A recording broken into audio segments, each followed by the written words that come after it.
إذا كنت في الدنيا عن الخير عاجزا فما أنت في يوم القيامة صانع. أعوذ بالله من الشيطان الرجيم. بسم الله الرحمن الرحيم.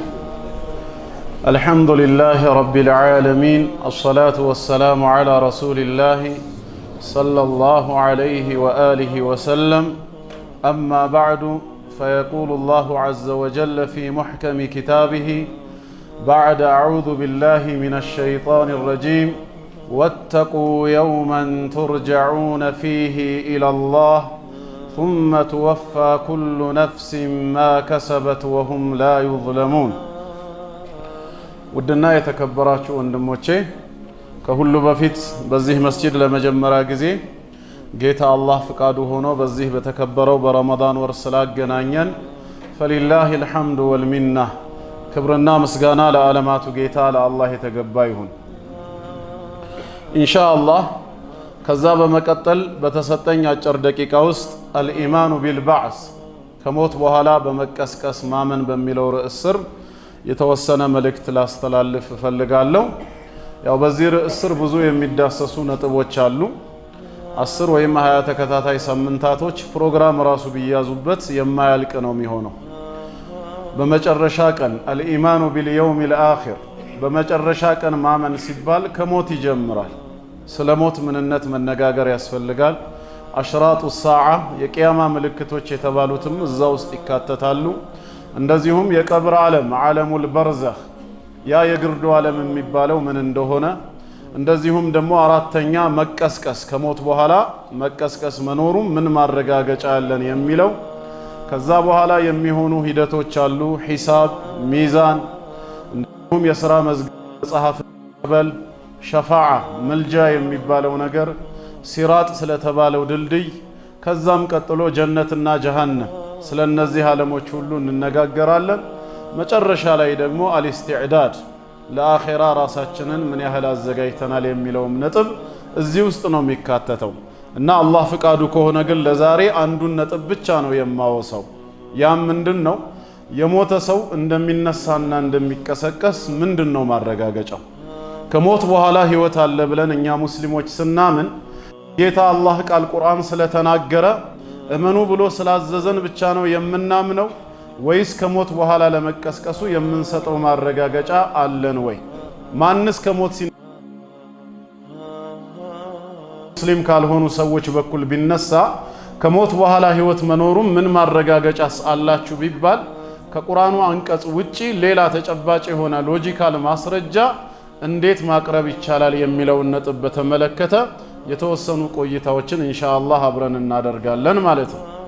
ከቅዱስ ቁርአን ለመጨረሻ ጊዜ የወረደው አየት ረሱል ሰለላሁ ዐለይሂ ወሰለም ዱንያን ለበቱ 9 ቀን ሲቀራቸው የወህይ ፍጻሜ ሆኖ የወረደው አንቀጽ ሱረቱል በቀራ 201ኛው አንቀጽ ነው። በዚህ አንቀጽ ላይ ወተቁ የውመን ቱርጀዑነ ፊሂ ኢለላህ ሁላችሁም ወደ አላህ የምትመለሱበትን ቀን ከወዲሁ ፍሩ፣ ተጠንቀቁ፣ ዝግጅት አድርጉ ይላል። ያ ቀን ማለት ثم توفى كل نفس ما كسبت እያንዳንዲቷ ነፍስ ኸይርም ሆነ ሸር በሰራችው ስራ ልክ ምንዳዋ ተሞልቶ የሚሰጥበት ቀን ነው። وهم لا يظلمون ማንኛቸውም የማይበደሉበት እያንዳንዱ ሰው የሥራውን ዋጋ የሚቀበልበት ቀን ነው በማለት ወህዩን ያጠናቀቀው ቁርአን እንዲያገኝ ያደረገው ስለ አኺራ በማስታወስ የአኺራ ጉዳይ ዋና የእምነታችን አካል በአላህ ማመን በዚህ ዓለም ጀማሪ በዚህ ዓለም ፈጣሪ ማመን ሲሆን በአኺራ ማመን ማለት ደግሞ በዚህ ዓለም ፍጻሜ ማመን ማለት ነው። ዋናው የእምነታችን መሰረት አልኢማኑ ቢልየውሚል አኺር በአላህ ከማመን ቀጥሎ በመጨረሻ ቀን ማመን ነው። በመጨረሻው ቀን ማመናችን ነው ዛሬ ብዙ ስሜቶቻችንን እንድንገድብ የዳረገን፣ እንደዚሁም የታዘዝናቸውን እንድንፈጽም ያግዘን አኺራ ተብሎ የሚጠራ ዓለም አለ ብለን ማመናችን። ከሞት በኋላ መቀስቀስ አለ ብለን ባናምንማ ኖሮ ስሜቶቻችንን በተከተልን የፈለግነውና የተመኘውን ነገር ሁሉ በፈጸምን ነበር። ሌሎች ይህንን ሲያደርጉ እኛን ያቀበን ግን ምንድነው ሲባል የፍርድ ቀን የሚባል ነገር መምጣቱ አይቀርም የሚለው እምነታችን ነው ማለት ነው። ታዲያ ስለዚህ ቀን በሰፊው መነጋገር ካለብን ቅድም እንዳልኳችሁ የመጀመሪያው መንገድ ምንድነው? ምን ማረጋገጫ አለ? ከሞት በኋላ ህይወት ለመኖሩ ሰዎች እንደሚቀሰቀሱ ማስረጃችን ምንድነው? ተግባብተናል ወንድሞች? ከጌታ አላህ ቃል እንነሳና አላህ በአኺራ እመኑ ብሎ ማዘዝ ብቻ ሳይሆን ከሞት በኋላ መቀስቀስ መኖሩን አሳማኝ የሆኑ ማረጋገጫዎችን ስለሰጠን እነዛን ማስረጃ እንመለከታለን። አንደኛ ማስረጃ ከሞት በኋላ ህይወት ለመኖሩ የሞቱ አካላት በስብሰው እንደማይቀሩና እንደሚቀሰቀሱ ቁርአን የሰጠው ማረጋገጫ ምንድነው? የትላንት የመጀመሪያ አፈጣጠራችሁን ዞር ብላችሁ ተመልከቱ ማለቱ ነው። እኔ ከሞትኩኝ ስጋዬ በስብሶ አፈር ከሆነ በኋላ አጥንቴም ከበሰበሰ በኋላ ማን ሊቀሰቅሰኝ ይችላል ለሚል ሰው መጀመሪያ ትላንት ከየት ነው የመጣሁት ብለህ ጠይቅ በማለት ቁርአን መልስ ይሰጣል። በዚህ ዙሪያ ብዙ ቁርአናዊ አረጋጋጮች አሉ። ከነዛ ውስጥ አንዱ ሱረቱል ኢስራ 17ኛው ሱራ አንቀጽ 49 እስከ 52 ባለው ላይ አዑዙ ቢላሂ ሚነሽ ሸይጣኒር ረጂም ወቃሉ ከሃዲያኖችም እንዲህ አሉ ይላል። አረብ ጣዖታውያን ሙሽሪኮች በባዕስ በመቀስቀስ አያምኑም ነበርና ምን አሉ? አኢዛ ኩና ዒዛመን ወሩፋታ እውንኛ ከበሰበስንና አጥንት ከሆን በኋላ አኢና ለመብዑሱነ ኸልቀን ጀዲዳ እውን አዲስ ፍጥረት ሆነን ዳግም የምንቀስ ህይወት ተዞርቶብን የምንነሳ ነን እንዴ በማለት ጉዳዩ ሊሆን እንደማይችል በአግራሞት ጠየቁ ይላል። አላህም ምን አላቸው? አይደለም ስጋና አጥንታችሁ መበስበስ ወይም አፈር መሆን ይቅርና ቁል ኩኑ ሒጃረተን ለምን ድንጋይ አትሆኑም ብለህ መልስላቸዋል። ከፈለጋችሁ ወደ ድንጋይ ተቀየሩ፣ ድንጋይንም ሁኑ። አው ሐዲዳ ወይ ከድንጋይ የበረታ የጠነከረ ብረትንም ሁኑ ከፈለጋችሁ። ከዛ የባሰም ነገር ካለ አው ኸልቀን ሚማ የክቡሩ ፊ ሱዱሪኩም በልቦናችሁ የምታስቡት ተመልሶ ወደ ሰው ማንነት አይመለስም ብላችሁ የምትገምቱትን ነገር ሁኑ ከፈለጋችሁ። እኔ ግን መልሳችኋለሁ አለ። ፈሰየቁሉን የዛኔ እነሱም ይሉሃል መን ዩዒዱና ድንጋይ ወይ ብረት ወይ በውስጣችን የምናስበውን የጠነከረ ነገር ሁነን ከተቀየርን በኋላ ማን ሊመልስ በማለት ይጠይቁሃል። ቁል ለዚ ፈጠረኩም አወለ መራ ያ መጀመሪያ ከኢምንት ያስገኛችሁ ከአባቶቻችሁ ጀርባ ከእናቶቻችሁ ማህፀን ስፐርም ሴል ፈሳሽ ዘር ሁናችሁ ያስገኛችሁ ጌታ እሱ ይመልሳችኋል በላቸው። የዛኔም ፈሰዩንጊዱነ ኢለይከ ሩኡሰሁም ራሶቻቸውን ወደ አንተ ያቀረቀሩ ሆነው ይመጡና ወየቁሉነ መታሁ ይሄ የመቀስቀስ ቀን የተባለው መቼ ነው በማለት በማፌዝ አንተን ይጠይቁሃል። ቁል ዓሳ አን የኩነ ቀሪባ እጅግ በጣም ቅርብ ነገ ሊሆን ይከጀላል ብለህ ንገራቸው። የዛኔ የውመ የድዑኩም ከመቃብር ዓለም ተነሱ ብሎ በመለኮታዊ ቃሉ በሚጠራችሁ ፈተስተጂቡነ ቢሐምዲህ እሱን በማመስገን ለጥሪው ምላሽ ሰጥታችሁ ትነሳላችሁ። ወተظኑነ ኢን ለቢثቱም ኢላ ቀሊላ በምድረ ዓለምም ጥቂት ቀናትን እንጂ ምንም ዓመታትን እንዳልቆያችሁ ሁላ ትገምታላችሁ። መቀስቀሳችሁ አይቀርም። መጀመሪያ ከኢምንት ያስገኘዋችሁ ከአባቶቻችሁ ጀርባ ገና የዘር ፈሳሹ ናችሁ። በዚህ መልኩ ያማረ ቅርጽና ቁመና ሰጥቼ የፈጠርኳችሁ አላህ ኋላ ላይ እናንተን መቀስቀስ እንዴት ይከብደኛል እያለ ነው። ይሄን አእምሮን የሚያናግርን ሎጂክ ቁርአን እየተጠቀመ ነው። በአኺራ እመኑ፣ ካመናችሁ ትድናላችሁ፣ ካላመናችሁ ይፈረድባችኋል ብቻ ሳይሆን እንድናምን እነዚህን ማስረጃዎች ይጠቀማል ማለት ነው። ተጨማሪ ሌላ ማስረጃ ሱረቱ ያሲን 36ኛው ሱራ ከአንቀጽ 77 እስከ 79 አወለም የረል ኢንሳን ይህ ከሃዲ የሆነው ሰው አይመለከትም አያስተውልም እንዴ ይላል። አማኝ እዚሁ ስለማይካተት ሙራዱ የተፈለገው ካፊሮች ብቻ ነው። ምን አለ ጌታ አላህ? አና ኸለቅናሁ ሚን ኑጥፋ እኛ እሱን ከፍትወት ጠብታ ከስፐርም ሴል ከዘር ፈሳሽ የፈጠርነው መሆኑን አላስተዋለም እንዴ? ትላንት ከምን እንደመጣ ማስተዋል አቅቶት አሁን ግን እሱ فإذا هو خصيم مبين ወዲያውኑ ትንሣኤን በመካድ ግልጽ ተከራካሪ ይሆናል። ጭራሽ وضربنا مثلا በእጁ በያዘው ነገር ሙታንን እንደማናስነሳ ለኛም ምሳሌ ያደረገልን ይላል። ወሊድ ኢብኑ አልሙጊራ የተባለው ሙሽሪክ ረሱል አለይሂ ሰላቱ ወሰላም ዘንድ መጥቶ በእጁ የበሰበሰ አጥንት ማለት ነው ይዞ እንዲህ እየፈረፈረው ሙሐመድ ወይ ያንተ ጌታ አሁን ይሄንን ነው ይቀሰቅሰዋል ብለህ የምትሞግተው ሲላቸው ነው አላህ ምን وضرب لنا مثلا በእጁ በያዘው የበሰበሰ አጥንት ሙታንን እንደማናስነሳ ምሳሌ አድርጎ ተጠቀመ። ወነሲየ خلقه የትላንት አፈጣጠሩን ከየት እንደመጣ ዘነጋና قال من يحيي العظام وهي رميم አጥንቶች ከበሰበሱ አጥንት ከሆኑ አፈር ከሆኑ በኋላ ማን ሊመልሳቸው ይችላል በማለት ጥያቄን አቀረበ። ለዚህ ሰውና መሰሎቹ አንተ የምትሰጠው ምላሽ قل يحييها الذي أنشأها أول مرة መጀመሪያ ከኢምንት ያስገኛት ከአባቱ ጀርባ ከእናቱ ማህፀን የፈጠረው ጌታ እርሱ ይመልሳታል ብለህ ንገረው። ምክንያቱም እርሱ ማለት وهو بكل خلق عليم በፍጥረቱ ሁሉ ጉዳይ አዋቂ የሆነ ነውና ይላል። እንደዚህ አይነት ከ10 የሚበልጡ ቁርአናዊ አንቀጾችን ማስቀመጥ ይቻላል።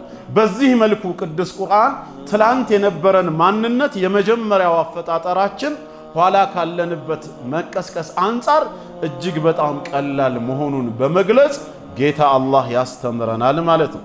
ሐዲሱል ቁድሲይም ላይ እንደዚሁ አቢ ሁረይራ ረዲየላሁ ዐንሁ ባስተላለፈው ሐዲስ ረሱላችን ሰለላሁ ዐለይሂ ወአሊሂ ወሰለም ቃለ አላሁ ዐዘ ወጀል ክብሩ ከፍ ያለው የላቀው አላህ እንዲህ አለ ብለው ነገሩን። ምን አለ ጌታችን? ከዘበኒ ኢብኑ አደም ወለም የኩን ለሁ ዛሊክ ወሸተመኒ ወለም የኩን ለሁ ዛሊክ የአደም ልጅ እኔን አስዋሸኝ፣ አስተባበለኝ፣ እንዲህ ማድረጉ ለእርሱ አይገባውም ነበር። የአደም ልጅ እኔን ሰደበኝ፣ እኔን መሳደቡ ባልተገባው ነበር አለ። ከዛም ቀጥሎ ጌታችን ማስተባበሉና ስድቡ ምን እንደነበረ ሲያብራራ ምንድነው ያለው? አማ ተክዚቡሁ ኢያየ እኔን ማስዋሸቱ ማስተባበሉ ፈቀውሉሁ ለን ዩዒደኒ ከማ በደአኒ ጌታዬ ከእናቴ ማህፀን እንደጀመረኝ ኋላ ላይ ከሞትኩበት መቃብር አይመልሰኝም አይቀሰቅሰኝም ማለቱ ነው ይላል። የካህዲያኖች አቋም ይሄ ነው። ኢን ሂየ ኢላ ሐያቱና ዱንያ ነሙቱ ወነሕያ ወማ ነሕኑ ቢመብዑሲን ህይወት ማለት ይኸው ዱንያ ነው። የሆነ ወቅት እንኖራለን፣ ከዛ እንሞታለን፣ ትውልድ ይተካል፣ አንቀሰቀስም ነው። እኔ በነቢያት አንደበት ባወረድኳቸው መለኮታዊ መጽሐፍቶች ቂያማ የሚባል ዓለም አለ፣ እቀሰቅስሃለሁ፣ ፊት ለፊት አቁሜ ሂሳብ አደርግሃለሁ፣ እተሳሰብሃለሁ ስል አንተ ከዚህ ህይወት በኋላ ሌላ ህይወት የለም ስትል ውሸታም እያልከኝ ነው እያለ የአደም ልጅ እኔን አስዋሸኝ እንዲህ ማለቱ አለ። እውነተኛ ውሸታም ታዲያ ማን ነው ወደሚለው ስንመጣ ቀጥሎ ምን አለ ጌታችን? ፈለይሰ አወሉል ኸልቅ ዐለየ ቢአህወን ሚን ኢዓደቲሂ ያ የመጀመሪያው መፍጠር እሱን ካልነበረበት ዓለም ከአባቱ ጀርባና ከእናቱ ማህፀን ማስገኘቱ ኋላ ላይ ከመቀስቀስና ከመመለሱ ለኔ አይቀለኝም ነበር። እንደ ሰው እሳቤና ሎጂክ የሚከብደኝ ቢሆን ኖሮ መክበድ የነበረበት የመጀመሪያው መፍጠር ነው።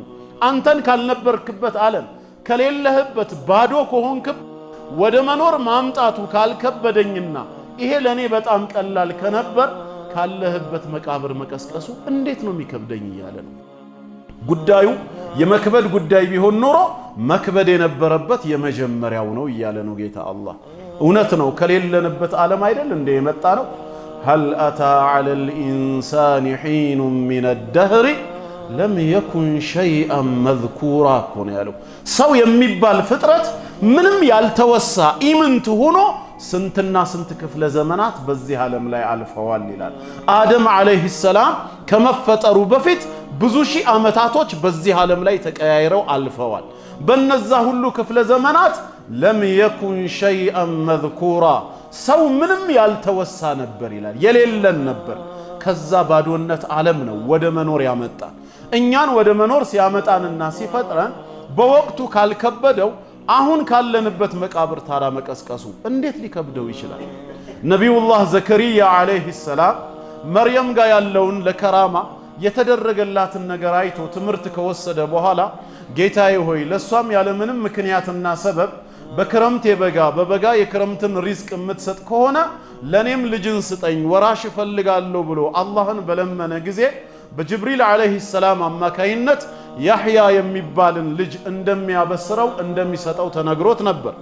ዘከሪያ በወቅቱ ተገርሞ ጌታዬ ሆይ እኔ እርጅና የተጫጫነኝ ባለቤቴም መሃን ስትሆን እንዴት ልጅ አገኛለሁ ብሎ ተገርሞ የጠየቀ ጊዜ ጌታ አላህ ምን ብሎ ነው የመለሰለት? ቃለ ወቀድ ኸለቅቱከ ሚን ቀብሉ ወለም ተኩ ሸይአ።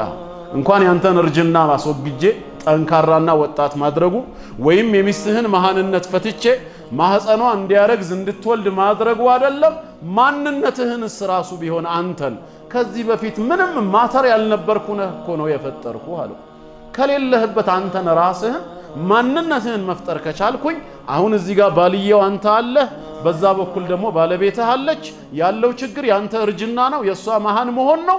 ያን መሃንነትና እርጅናን ማስወገድ እንዴት ይከብደኛል? ተግባባን? ስለዚህ ጌታ አላህ የትላንት የመጀመሪያው አፈጣጠር ከአባታችን ጀርባ ስፐርም ሴል የዘር ፈሳሽ ሁነን እኛን ማስገኘት ከቻለ ካለንበት መቃብር እንዴት መቀስቀስ ይከብደዋል? ተግባባን?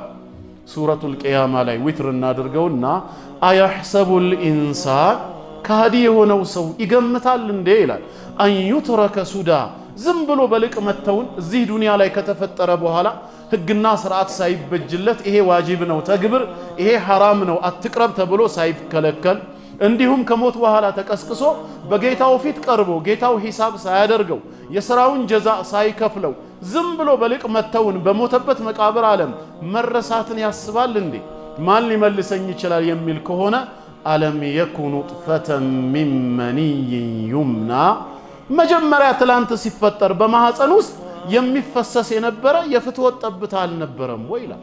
ትላንት ከየት ነው የመጣሁት ብሎ ማሰብ አለበት። ከዛ ስፐርም ሴል ዝልግልግ ፈሳሽ ውሃ ማህፀን ላይ የሚረጭ እኮ ነበርክ። ከዛ በኋላ ነው ثم كان علقة ጌታህ የረጋ ደም አድርጎ ይፈጠረ فخلق فسوى ፍጥረቱን አስተካክሎ ሰው አድርጎ ያበጀ فجعل منه الزوجين الذكر والأنثى ከዚሁ ስፐርም ሴል ሁለት ጥንዶችን ወንድና ሴት አድርጎ አላህ ፈጠረ።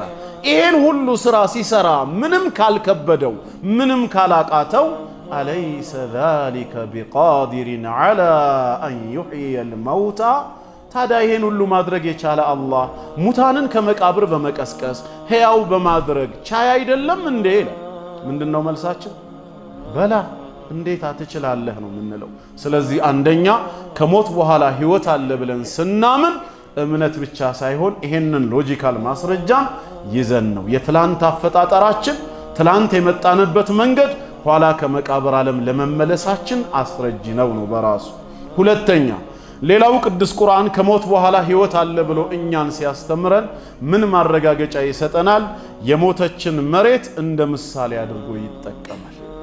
መሬት ውሃ በምታጣ ሰዓት ዝናብ በማይኖር ጊዜ ትደርቃለች፣ ትሰነጣጠቃለች፣ አረንጓዴዎቿ ይረግፋሉ። ይሄ ለመሬት ምንድነው? ሞት ነው። ወዲያውኑ አላህ ዝናብን ባወረደባት ጊዜ ትላወሳለች፣ ትነፋፋለች፣ ውበት ካለው ከየጎሳው በአይነቱ ማብቀል ትጀምራለች። በዚህ መልኩ ከሞተችበት ዓለም መሬትን ሕያው ያደረገ ጌታ እናንተንም ሕያው ያደርጋል ብሎ በምድር ትምህርት ይሰጠናል አላህ። ይሄም ብዙ የቁርአን ክፍል ውስጥ አለ። የተወሰኑትን ብቻ መመልከት እንችላለን። በሱረቱል አዕራፍ ምዕራፍ 7 ቁጥር 57 ላይ وهو الذي يرسل الرياح بشرا بين يدي رحمته እርሱ አላህ ማለት እዝነቱ የሆነውን ዝናብ ወደ እናንተ ከመልቀቁ በፊት ንፋሶችን ብስራት ነጋሪ አድርጎ የሚልክ ነው አለ። የኃይለኛ ነፋስ መነሳት ከደቂቃዎች በኋላ ዝናብ እንደሚመጣ ብስራት ነጋሪ አድርጎ ይልካል። حتى إذا أقلت سحابا ታዳ ዳመናዎችም ይህንን ባረገዙን ጊዜ ثقالا ከበድ ያሉ ውሃዎችን ማለት ነው ሱቅናሁ ሊበለድ መይት ወደ ሞተ ሀገር ወደ ሞተ መሬት ዝናቡን እንልከዋለን። ከዛስ فأنزلنا به الماء በዛ ምድር ላይም ውሃውን እናወርዳለን። فأخرجنا به من كل الثمرات ከየፍራፍሬው ከአይነቱ ሁላ በወረደው ውሃ ሰበብ እናበቅላለን። ከዛሊከ ኑኽሪጁል መውታ ልክ እንደዚሁ ሙታንን ከመቃብር ዓለም እናወጣለን። ለዓለኩም ተዘከሩን ትገሰጹና ትምህርት ታገኙ ዘንዳ ጌታችሁ በዚህ መልኩ ያስተምራችኋል ይላል። ያ የሞተውን መሬት በለዱን መይት የተባለውን ውሃ ባወረደለት ጊዜ ከየፍራፍሬው ከየአይነቱ በማብቀል ወደ ሕያውነቱ እንደሚመለሰው ሁላ እናንተም ትቀሰቀሳላችሁ ይላል። ሱረቱል ሐጅ ምዕራፍ 22 ቁጥር 6 እስከ 7 አላህ ምን ይላል? በቂያማ ለተጠራጠሩ ሰዎች ወተረል አርض ሃሚዳ ምድርን የደረቀች የተሰነጣጠቀች ሆና ታያታለህ።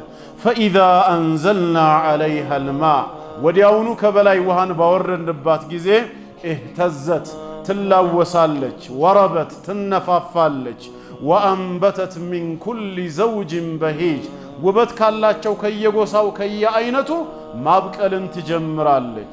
ዛሊከ ይህም የምን ጥቆማ ነው?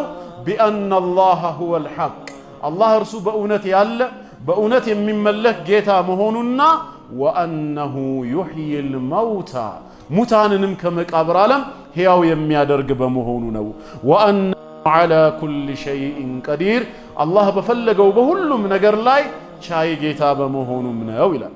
ሶስተኛ ሱረቱ ፉሲለት 41ኛው ሱራ አንቀጽ 39ም ላይ እንደዚሁ ወሚን አያቲሂ ነው የሚለው ለጌትነቱ ለአምላክነቱ እንደ ምልክት ከምንጠቀማቸው ውስጥ ከተአምራቶቹ መካከል አንዱ አነከ ተረል አርض ኻሺዓ አንተ ምድርን የተሰነጣጠቀች ሆና ማየትህ ነው። ፈኢዛ አንዘልና ዐለይሃ ልማእ ከላይ ውሃን ያወረድንባት ጊዜ ግን እቺ የሞተችና የተሰነጣጠቀች መሬት እህተዘት ወረበት ትላወሳለች፣ ትነፋፋለች።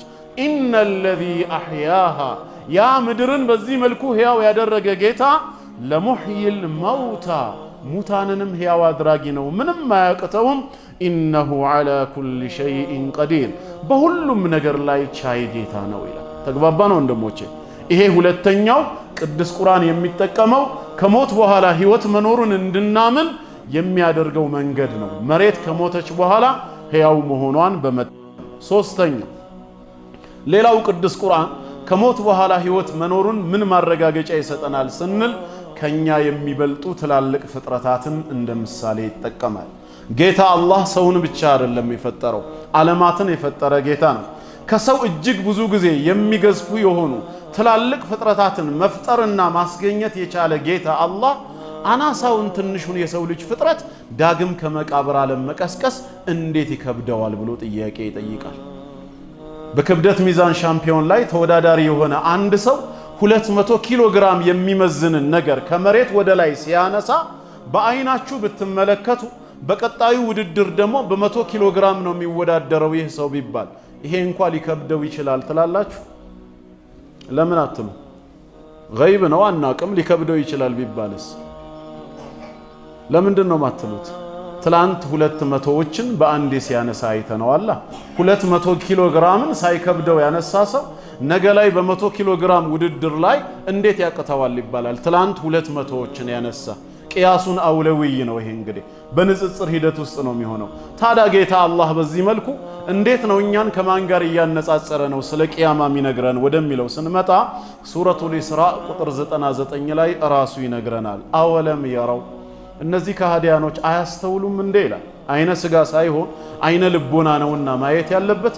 አይመለከቱም፣ አያስተውሉም፣ አያውቁምን?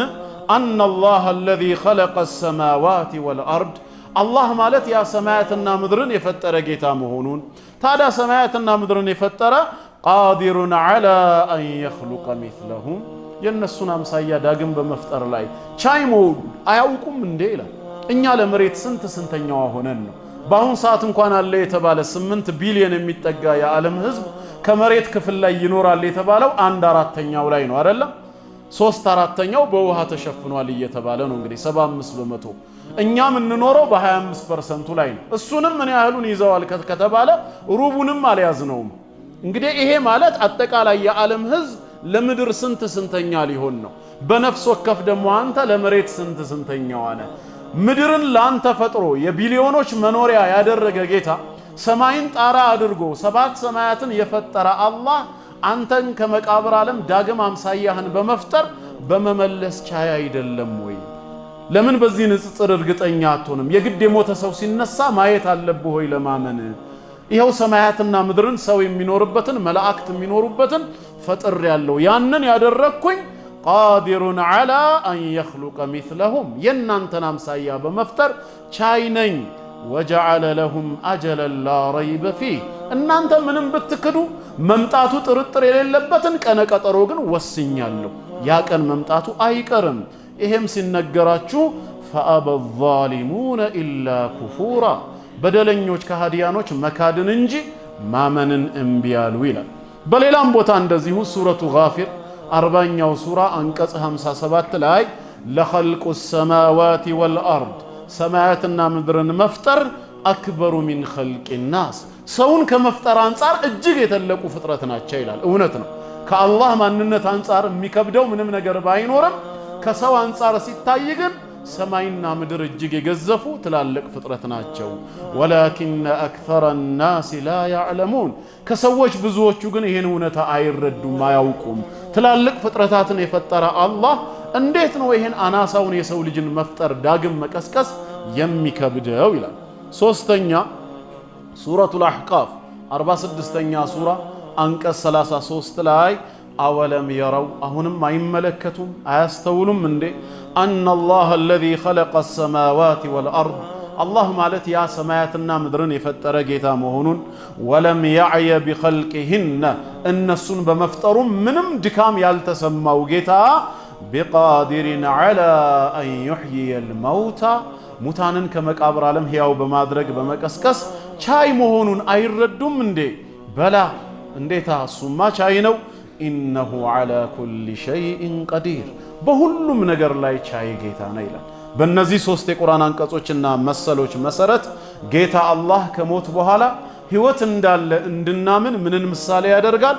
ከኛ የገዘፉ ትላልቅ ፍጥረታትን ሳይከብደው የፈጠረ ጌታ እኛን ትናንሽ ፍጥረታት ዳግም ከመቃብር ፈጥሮ እኛን መመለስ ቀላል መሆኑን ነው። እየተግባባን ነው? ቁርአን የሚናገረው ህሊናን የሚኮረኩር የሚያሳምን ነው። አራተኛ አሁንም የሞተ ሰው እንዴት ሊነሳ ይችላል ብለው ጥያቄ ለሚጠይቁ ሰዎች ቁርአን እመኑ ከማለት ውጪ ሌላ ምን አይነት መንገድን ተጠቀመ? ሁሌም ማታ ማታ የምትተኙት እንቅልፍ ምልክት ነው ይለናል። አንድ ሰው ማታ ተኛ አንቀላፋ ማለት ሞተ ማለት ነው። አነውሙ አኹል መውት እንቅልፍ የሞት ታናሽ ወንድሙ ነው። ዘውታሪነት የለውም እንጂ በጊዜያዊነት ግን በየጊዜው ምን እየሆንን ነው? እየሞትን ነው። ምክንያቱም የሞተ ሰው በዙሪያው በዚህ ዓለም ላይ የሚከናወነውን እንደማያውቀው ሁላ የተኛም ሰው እስኪነቃ ድረስ ምንም ያውቀው ነገር የለም። ቢመንዚለቲል መውት ነው ማለት ነው። ታዲያ ከዛ ከተኛችሁበት ሩሃችሁን መልሼ ስቀሰቀሳችሁ ከሞት በኋላም እኮ መቀስቀስ እንደዚሁ ነው።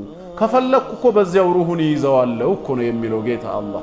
ይሄን ምሳሌ አድርጎ ትምህርቱ ሰዱ ብሎ ጌታችን ይመክረናል። የቱጋ ሱረቱል አንዓም ምዕራፍ 6 ቁጥር 60 ላይ ወሁወ አለዚ የተወፋኩም ቢለይል እርሱ አላህ ማለት ሁሌም በሌሊቱ ክፍል የሚገድላችሁ ነው፣ ሩሃችሁን የሚወስደው እሱ ነው።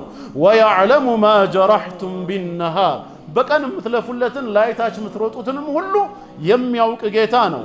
ثم يبعثكم فيه ስለሆነም በንጋታው ክፍለ ጊዜ ሩሃችሁን ይመልስላችሁና ይቀሰቅሳችኋል። ለምን? ليقضى أجل مسمى ያ የተወሰነላችሁን ቀነ ቀጠሮ እስክትደርሱ ድረስ ፍጻሜያችሁን እስክታገኙ ድረስ ዱንያ ላይ እንድንቆይ ተመልሶ ሩሁን ይሰጠንና ይመልሰናል። ثم إليه مرجعكم መጨረሻ ላይ ግን መመለሻችሁ በሞት ወደ እርሱ ነው። ثم ينبئكم بما كنتم تعملون ተሰሩት የነበረውን ሁሉ ይነግራችኋል ብሎ ጌታ አላህ እንቅልፍን ሩሃችንን ሲመልስልን ስንነቃ መቀስቀስም እንዲሁ ነው ብሎ ይነግረናል። አምስተኛ ከሞት በኋላ ህይወት መኖሩን በምን መልኩ ነው ጌታችን የሚነግረን ስንል በተግባር ደግሞ የሞቱ ሰዎችን ሕያው በማድረግ በመቀስቀስ በነቢያት በኩል ለኛ ትምህርት እንዲሆነን በቅዱስ ቁርአን ውስጥ 6 ምሳሌዎችን ጠቅሶልናል። 5ቱ ሱረቱል በቀራ ላይ ይገኛሉ፣ 6ኛው በሌላ ሱራ ይገኛል። እንያቸው እነዚህ። አንደኛ ሱረቱል በቀራ ቁጥር 55 እስከ 56 ሙሳ አለይሂ ሰላም በሲና ተራራ ላይ የ40 ቀን ቀጠሮ ተቀጥሮ ነበር። ጌታ አላህን እያናገረ የተውራትን ህግ ተቀብሎ እንዲመጣ የመረጣቸውን ሰባዎቹ ሽማግሌዎች እዚሁ ጠብቁኝ ብሏቸው እዛ ቆይቶ ከመጣ በኋላ ምንድን ነበር ያሉት? ከአላህ ጋር ቀጠሮ አለኝ እያልክ እንደፈለክ እያዋራህ እያየኸው ትመጣለህ፣ እኛም እንዳንተ ይሄን ጌታ ካላየነው ላንተ አናምንልህም ብለው አምፀው ነበር። ምን ተከሰተ? ምን ይላል ቁጥር 55 ላይ ወኢዝ ቁልቱም ያ ሙሳ ለሙሳ አለይሂ ሰላም አንተ ሙሳ ሆይ በማለት እንዲህ ባላችሁት ጊዜ አስታውሱ። ለን ኑእሚነ ለከ ሐታ ነራ አላህ ጀህራ አላህን በግልጽ እስከምናየው ድረስ ላንተ አናምንልህም ባላችሁ ጊዜ አስታውሱ። ይሄን በማለታችሁ ምክንያት ፈአኸዘትኩም ሳዒቀቱ ወአንቱም ተንዙሩን በአይነ ስጋችሁ የምትመለከቱ ሆናችሁ የመብረቅ ጩኸት ያዛችሁ፣ በዛ በመብረቅ ጩኸት ብቻ ሞታችሁ። እኔ ግን ጨካኝ ጌታ አይደለሁኝምና ثم بعثناكم من بعد موتكم ከሞታችሁ በኋላ ቀሰቀስኳችሁ لعلكم تشكرون ታመሰግኑኝ ዘንድ አለ። እነዛን ሰባዎቹን ሽማግሌዎች አላህን ካላየነው በስተቀር አናምንም ብለው የከፋ ጥያቄ በመጠየቃቸው እንዲሞቱ ከፈረደባቸው በኋላ ጌታ አላህ እዛው ግን ቀሰቀሳቸው። ይሄ ምን ያሳየናል? የሞተን ሰው እንደሚቀሰቅስ ማስረጃ አድርጎ አላህ ያሳየናል። አንድ ሁለተኛ ደግሞ እዛው ሱራ ቁጥር 67 እስከ 73 ያጎቱን ገዳይ ልጅ ታሪክ። አንድ ሰውዬ ነበር፣ እጅግ በጣም የናጠጠ ሀብታም ነው በበኒ እስራኤል። ዘር ግን አልነበረውም። ከሱ ጋር አብሮት የሚሰራ የሚኖር የወንድሙ ልጅ ነበረ። ይህ የወንድም ልጅ የተባለው ደግሞ ሀብታም የሆነውን አጎቱን ገድሎ ንብረቱን ለመውረስ ይፈልግ ነበር። ታዲያ አንድ ቀን በሌሊት በምሽት ምን አደረገ? አጎቱን ገደለውና ሬሳውን ተሸክሞ በሌላ መንደር ላይ ሂዶ ደጃፋቸው ላይ ያስቀመጠውና በንጋቱ ያጎቴ ገዳይ ብሎ እዛ ቤት ክስ አቀረበ። በሁለቱ ጎሳዎች መካከል ሰይፍ እስከ መማዘዝ እናንተ ናችሁ እኛ አይደለንም እናንተ ናችሁ የሚል ችግር ተፈጠረ። አስተዋይ ሰዎች በመሃል ምን አሉ? ለምን እዚህ ደረጃ ትዳረሳላችሁ? አላህን በቀጥታ የሚያናገር ነብይና መልእክተኛ የሆነው ሙሳ በመሐከላችሁ አለ አይደል? ጉዳዩን ለሱ ንገሩትና ከጌታው ዘንድ መፍትሄ ያምጣልን በማለት ተስማምተው ወደሱ ሄደው ጠየቁት። ምን አለ ጌታ አላህ ይሄን ቂሳ ሲነግረን ቁጥር 67 ጀምሮ ወኢዝ ቃለ ሙሳ ሊቀውሚህ ሙሳ አለይሂ ሰላም ህዝቦቹ ለጠየቁት ጥያቄ እንዲህ ብሎ በመለሰላቸው ጊዜ አስታውስ። ኢነላሃ ያእሙሩኩም አን ተዝበሑ በቀራ አላህ እንዲት ላም ወይም ጊደርን እንድታርዱ ያዛቸዋል አላቸው። እነሱ መተው ሙሳ ጋር ምን እንረድ ብለው እኮ አልጠየቁትም። እነሱ የጠየቁት ሟችን የገደለው ማን ነው ነው። ሙሳ ደግሞ ያላቸው ምንድነው? አንዲትን ላም ወይም ጊደርን እረዱ። የዛኔ ምን አሉ? ቃሉ አተተኺዙና ሁዝዋ እኛ ገዳይ ማን እንደሆነ ንገረን ብለን ወደ አንተ እንመጣለን፣ አንተ ማላገጫ ማሾፊያ አድርገህ ትሳለቅብናለህ፣ በዚህ መልኩ ትይዘናለህ እንዴ ብለው ሲቃወሙት ቃለ አዑዙ ቢላሂ አን አኩነ ሚነል ጃሂሊን ይሄ የማህይማኖች ስራ ነውና ከማህይማንማ ከመሆን በአላህ እጠበቃለሁ። ለጥያቄያችሁ መልስ አይደል የፈለጋችሁት? አላህ አዛችኋል፣ የታዘዛችሁትን ስሩ አላቸው። የዛኔ ቃሉ ድዑ ለና ረበከ ዩበይን ለና እንግዲህ የምርህ ከሆነ ድጋሚ ጌታህን ጠይቅልን፣ ለኛ ያብራራልን። ማህየ እሷ የትኛዋ ነች? ላም ወይ ጊደር ከተባለ ብዙ አሉና ማለት ነው። ቃለ ኢነሁ የቁሉ ኢነሃ በቀረቱን ላ ፋሪዱን ያላረጀች ነች፣ ወላ ቢክሩን ድንግልም ያልሆነች ነች፣ አዋኑን በይነ ዛሊክ በዚህ መሃል ያለች ነች፣ መካከለኛ እድሜ ላይ ፈፈዓሉ ማ ቱእመሩን የታዘዛችሁትን ብቻ ስሩ፣ ጥያቄ እያበዛችሁ አታጠንክሩ ተባሉ። እነሱም ትዕቢተኛ ህዝቦች ነበሩና ቃሉ ድዑ ለና ረበከ ዩበይን ለና ማ ለውኑሃ እሺ መልኳስ ድጋሚ ጠይቀው ያብራራልን መልኳ አሉ። ቃለ ኢነሁ የቁሉ ኢነሃ በቀረቱን ሰፍራ ዳልቻ ከለር ያላት ላም ነች፣ ፋቂዑን ለውኑሃ መልኳ ደማቅ ነው፣ ተሱሩ ናዚሪን ተመልካቾችን ሲያዩዋት የምታስደስት ነች። ይህም ይበቃ ነበር። ቃሉ ድዑ ለና ረበከ ዩበይን ለና ማሂ ምን አይነት እንደሆነች አሁንም እንዲያብራራልን ጌታህን ጠይቀው። ኢነል በቀራ ተሻበሀ ዐለይና ላሞቹ ሁሉ ተመሳስለውብናል፣ ወኢና ኢንሻአላሁ ለሙህተዱን እቺ ቃል ስላለችን የተረፉት እኛንም ዛሬ የሚያተርፈን የጌታችንን መሺአ በህይወታችን ውስጥ አልቃ መክተታችን ነው። አላህ ፍቃዱ ከሆነ ኢንሻአላህ እኛም እንመራለን እንሰራለን አሉ። የዛኔ ጌታ አላህ የመጨረሻ ማብራሪያ ሰጣቸው። ቃለ ኢነሁ የቁሉ ኢነሃ በቀረቱን ላ ዘሉሉን ቱሲሩል አርድ ከዚህ በፊት ምድርን በማረስ በፍጹም ያልተገራች ወላ ተስቂል ሐርት አዝመራንም የማታጠጣ የነበረች ሙሰለመቱን ላሽየተ ፊሃ ነውር የሚባል ነገርና ወይም የተለየ ምልክት የሆነ ቦታ ላይ የሌለባት ነች ተባሉ። ቃሉ الآن جئت بالحق አሁን በእውነት መተሃል አሉና ፈذبحوها وما كادوا يفعلون ሊሰሩ ያልተቃረቡም ቢሆኑ አረዷት እየጠናቸው ማለት ነው። አላህ ምን አለ? ወኢዝ ቀተልቱም ነፍሰን ፈዳረእቱም ፊሃ ነፍስን በገደላችሁና ገዳይ ማን ነው ብላችሁ በተከራከራችሁ ጊዜ ወላሁ ሙኽሪጁን ማ ኩንቱም ተክቱሙን እናንተ የምትደብቁትን ሚስጥር አላህ የሚገልጽ የሚያወጣ ነው። እንዴት አወጣው? ፈቁልነ ضሪቡሁ ቢባዕድሃ ባረዳችኋት ጊደር ከሰውነቷ የሆነን ስጋ ቁረጡና ሟችን ምቱት አላቸው። በዛ ስጋ ሟችን ሲመቱት ተነሳና የገደለው የወንድሙ ልጅ ራሱ እንደሆነ ተናገረና ወደ ሞቱ ተመለሰ ማለት ነው። አላህ ምን አለ? ከዛሊከ ዩሕይ ላሁ ልመውታ እኔ አላህ ልክ እንደዚሁ ሙታንን አስነሳለሁ። ይሄ ሟች ተነስቶ ማን እንደገደለው እንደተናገረው ሁላ ሙታንንም አስነሳለሁ። ወዩሪኩም አያቲሂ ተአምራቶቼን አሳያችኋለሁ ለዓለኩም ተዕቂሉን ትረዱ ትገነዘቡ ዘንድ አለ። በዚህ መልኩ የሞተን አስነስቶ ቂያማን ይነግረናል። ሶስተኛ አሁንም እዛው ሱራ 243ኛው አየት ላይ በአንድ መንደር ላይ የሞቱት ወደ 4000 የሚጠጉ ሰዎች ዳወርዳን በተባለው መንደር ላይ ወረርሽኝ ተከሰተ። ሰዎቹ ወረርሽኙን ለመስጋት ከተማቸውን መንደራቸውን ለቀው መውጣት ጀመሩ። እንደ ሸሪዓችን አንድ ሰው በሆነ ከተማ ወይ መንደር ላይ ያለ ሳይወጣ እዛው መንደር ላይ ወረርሽኝ ከተከሰተ መውጣትና ማምለጥ አይቻልም። የአላህ ቀደር ነው፣ ሰብር ማድረግ ነው ያለበት። ነገር ግን ከደጅ ያለ እሱ የሚኖርበት ከተማ ወይ ለመግባት የሚያስበው ከተማ ላይ ወረርሽኙ መግባቱ ከተነገረው መሄድና መግባትም አይፈቀድለትም። ራስን ለአደጋ መጣል አይቻልምና በውስጥ ካለን ደግሞ እንዳትወጡ ነው የተባለው። ታዲያ እነዚህ ሰዎች ወረርሽኙ ሲከሰት ሰብር ማድረግ ሲገባቸው ከአላህ ቀደር ለማምለጥ ሞትን ሸሽተው መሄድ ጀመሩ። ምን ተከሰተ? አለም ተረ ኢለ الذين خرجوا من ديارهم وهم ألوف ብዙ ሺዎችን ሆነው ከመንደራቸው ለቀው ስለተሰደዱ ሰዎች አላወክምን? አታይም? ወሬው አልመጣልህም እንዴ ይላል። ለምን ዓላማ? حذر الموت ከሞት ሽሽት ለመጠንቀቅ فقال لهم الله موتوا ጌታ አላህ በመለኮታዊ ቃሉ ሙቱ ብሎ አዘዘ። ሁሉም ሞቱ እዛ። ግን አልጨከነባቸውም። ثم أحياهم ከዛም ሕያው አደረጋቸው። إن الله لذو فضل على الناس አላህ በሰዎች ሁሉ ላይ የችሮታ የልግስና ባለቤት ነው። ولكن أكثر الناس لا يشكرون አብዛኛዎቹ ሰዎች አያመሰግኑም እንጂ አለ። በዚህ መልኩ አላህ ይሄን ተአምር ገልጾልናል። አራተኛ እዛው ሱራ ቁጥር 259 የዑዘይር አለይሂ ሰላምን ታሪክ በተመለከተ ነው የምናየው። ዑዘይር አለይሂ ሰላም ረጁሉን ሳሊህ መልካም የአላህ ባሪያ ነው። ከፊል ሙፈሲሮች ነብይ ነው ይላሉ። አርጀሑል አቅዋል አነሁ አብዱን ሳሊህ መልካም የአላህ ባሪያ ነው። በሆነች መንደር ላይ ሲያልፍ ያቺ መንደር የተሰነጣጠቀች የሞተች ከዚህ በፊት የማያቃት ሆና አገኛት። በጣም ተገረመና አላህ እቺን ከተማና መንደር አሁን ተመልሶ እንዴት ነው ያው የሚያደርጋት ብሎ ተገረመ።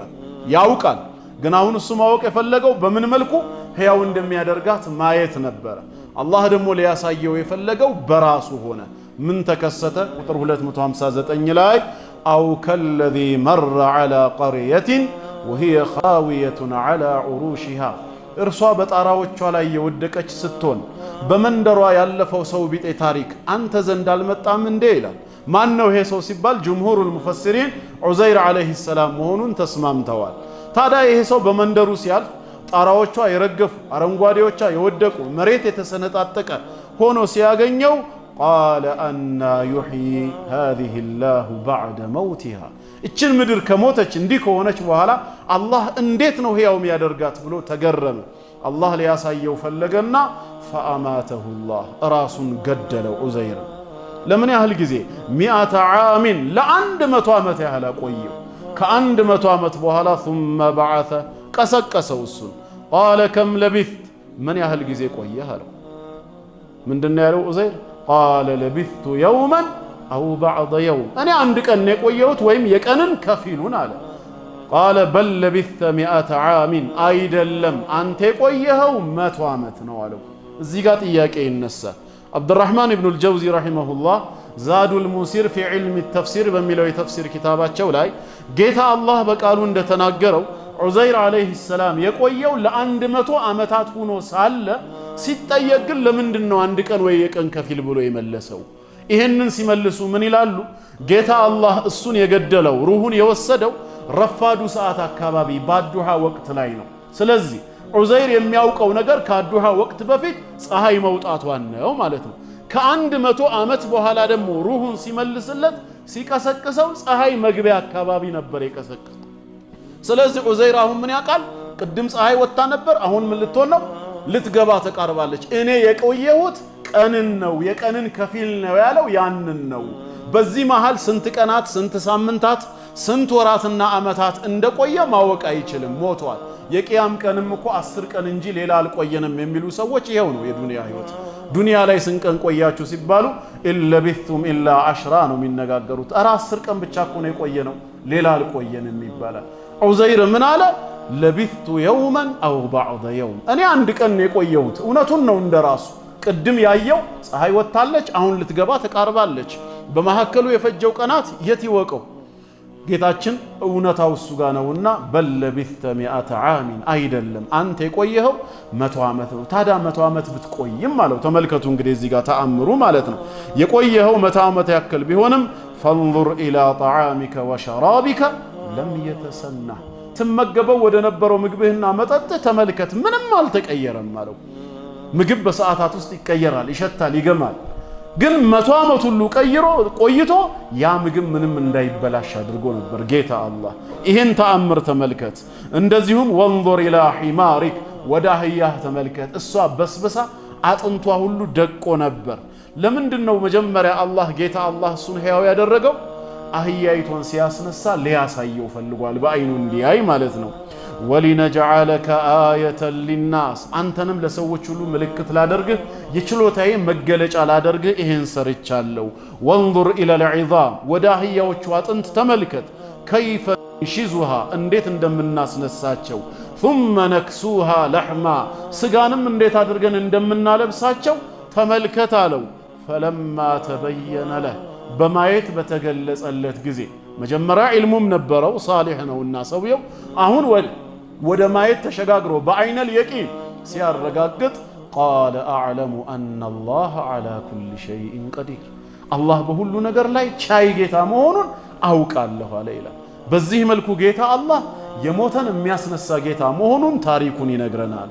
አምስተኛው እዛው ቀጥሎ ያለው 260ኛው አየት ላይ የኢብራሂም ዓለይሂ ሰላም ጥያቄና መልስ ነው። ኢብራሂም ጠይቆ ነበር። ወኢዝ ቃለ ኢብራሂሙ ረቢ አሪኒ ከይፈ ቱሕይል መውታ አለ። ጌታዬ ሆይ ሙታንን እንዴት አድርገህ እንደምትቀሰቅስ ሕያው እንደምታደርግ አሳየኝ አለው። ጌታ አላህ ታላ ቀጥታ ቢያሳየው ኖሮስ ተአምሩ ተፈጽሟል። እኛ ግን ኢብራሂም ላይ ጥርጣሬ ያድርብን ነበር። ኢብራሂም ጌታውን የጠየቀው ምን ስለገባበት ነው?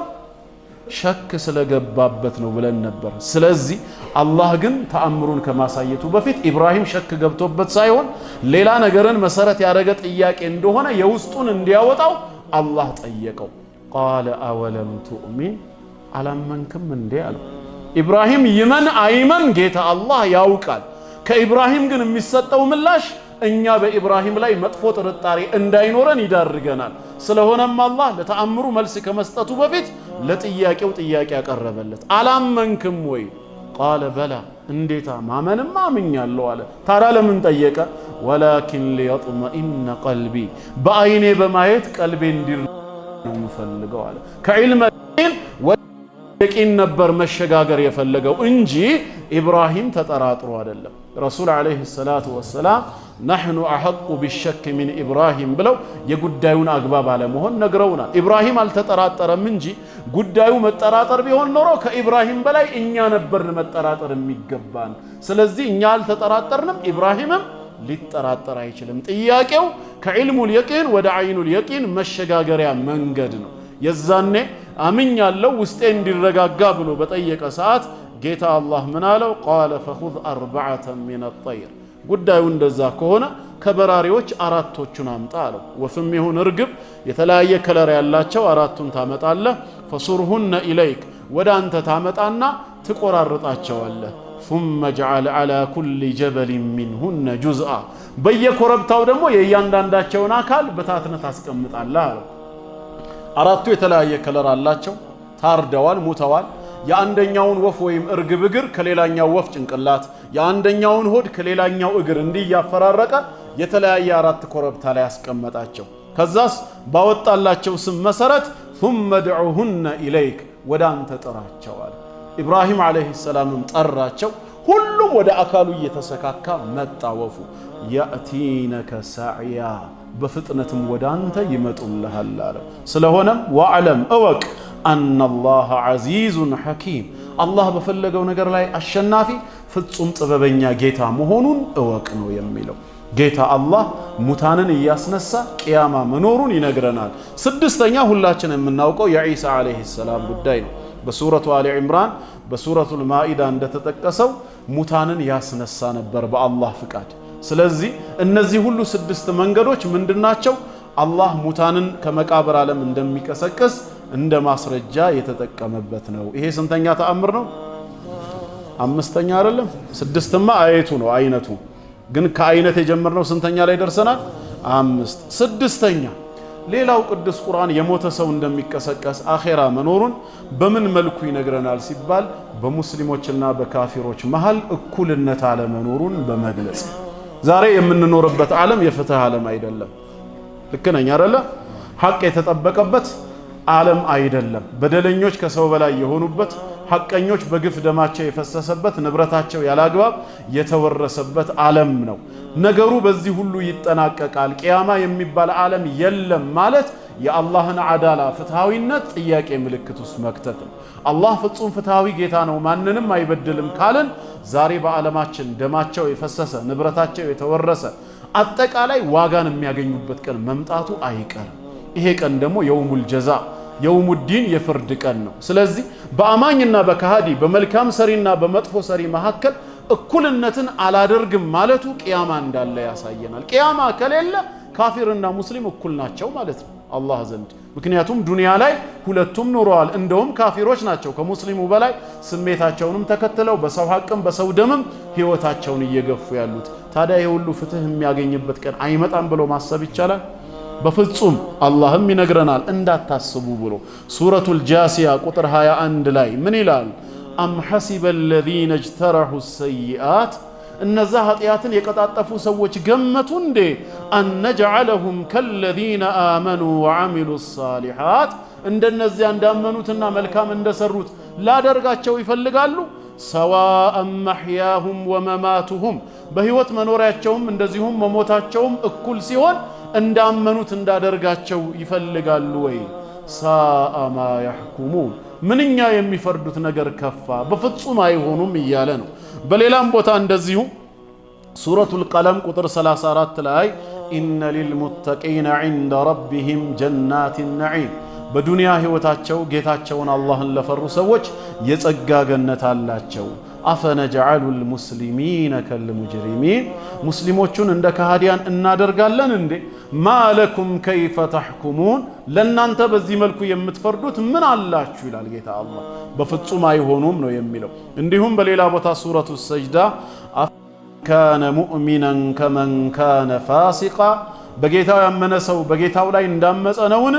ላ የስተውን አይስተካከሉም ይላል። ከዛ በኋላ ላመኑት የተዘጋጀላቸውን የጀነት ኒዕማ ለካሃዲያኖች ደግሞ እሳት መዘጋጀቱን ይነግረናል። በዚህ መልኩ የተነገሩ ብዙ ቁርአናዊ አንቀጾች አሉ።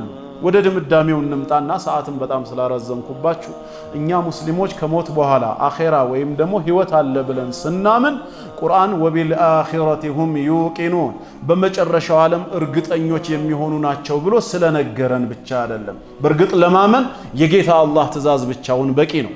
በአኼራ እመኑ ካለ አምኖ ለመቀበል። ምክንያቱም ወመን አስደቁ ሚነላሂ ቂላ ከአላህ የበለጠ እውነት ተናጋሪ ስለሌለ። ነገር ግን እመኑ ከሚለው ትእዛዝም ውጪ አኼራ የሚባለው ዓለም ምንም እንዳንጠራጠርበት መጪ መሆኑ የማያጠራጥር መሆኑን ወደ 10 በሚጠጉ መንገዶች ነው ጌታ አላህ የነገረን። ይሄው ለናሙና ብለን 6 መንገዶችን ተመልክተናቸዋል። ከዚህ በኋላ ሰው እንዴት በአኼራ ሊጠራጠር ይችላል? አንድ ጊዜ አህመድ ዲዳት ረሂመሁላህ በሃይማኖት ንጽጽር ዘርፍ ላይ እያሉ ከአንድ ሙልሂድ ጥያቄ ቀረበላቸው። አህመድ ዲዳት እውነት እንበልና ይሄ አኺራ የሚባለው ነገር ከፍተኛ ጥናት ተደርጎበት በሳይንስ ምርምር ተደርጎ መጨረሻ ላይ ዝም ብሎ ተራ አሉባልታ እንጂ ውሸት እንጂ ሌላ ሆኖ ባይገኝ ምን ይሰማዎታል አላቸው። እስከዛሬ የለፉለት ዳዕዋ ያረጉለት ያፈኑት ስሜቶት ከሐራም ነገር ያቀቡት ማንነቶት አይቆጮትም ወይ እንደማለት ነው። እንደው ምን ይሰማዎታል ውሸት ሆኖ ድንገት ቢገኝ? ሁሌም ለጠያቂዎች በየዋህነት ደግሞ መመለስ አያስፈልግም። ለጠያቂ መልስ የሚሰጠው እንዳጠያየቁ ነውና እሳቸው መድረኩ ላይ ወጡና ምን አሉ?